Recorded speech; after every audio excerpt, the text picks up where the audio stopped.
Thanks for watching the Council in Brief. I'm Susan Kennedy. We're here with all the news of the Montgomery County Council for this fourth week in July. And we start this week with the grilling of Pepco officials by frustrated council members over the utility company's performance after last month's massive storm. Hundreds of thousands of residents were left without power for as much as a week. And as Council President Roger Berliner says, this has become a quality of life issue for county residents. We need better performance, not more PR.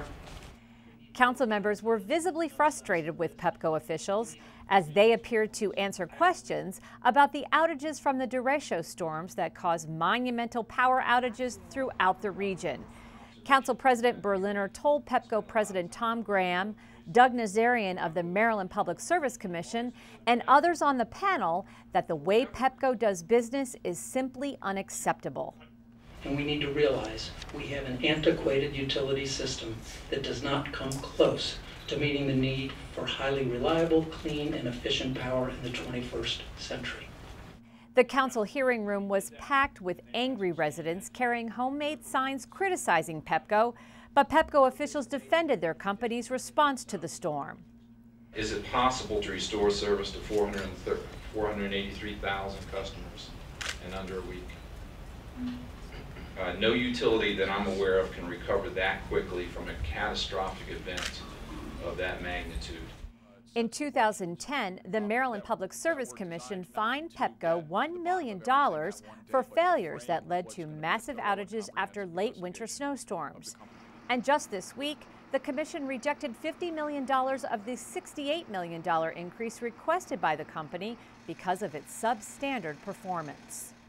They said that there will be no rate increase to pay for past neglect, past underinvestment. And if the PSC holds true to that for the coming years, that's going to make a big difference for ratepayers. Along those same lines, members of the county's emergency management team were on hand at this week's council session for a briefing on how the county government responded to the June 29th storm. Representatives of a number of county departments were on hand to explain the post-storm efforts. From a county standpoint, it was nice to see some of the things really come together. From a continuity of operations standpoint, I think of how many offices we moved on Sunday so that we opened up all those, we opened up for business on Monday morning. I was extremely proud.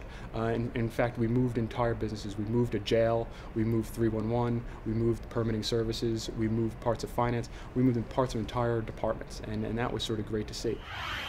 In other news, a vote on a zoning text amendment that deals with buffers between large gas stations and surrounding neighborhoods. The measure would change the rules for a pending special exception for a proposed gas station that would be part of a future Costco store in Wheaton. It would require those stations locate at least 1,000 feet from any school, park, playground, or other public use. In the end, the council unanimously approved the measure with an amendment stating future stations must be at least 300 feet from specific public sites. When I became aware of this as a health issue was to try to make sure that wherever these stations go, we have a sufficient buffer between the station and the residents. And there's a lot of scientific evidence that indicates it ought to be more than 100 or 200 feet. And California has 1,000-foot siting guidelines for schools and other similar public facilities. So I feel pretty strongly that this is in the interest of protecting public health. And that's been my motivation in dealing with this. An intersection in Wheaton that has been plagued by accidents over the past several years has a new traffic signal thanks to a multi-year effort spearheaded by Councilmember Valerie Irvin. The signal is located at the intersection of Veers Mill Road and Claridge Road and will protect residents who cross multiple lanes of traffic. People were crossing the street every day to get to the bus stop, which is on the other side of Veers Mill. And, children were taking the bus.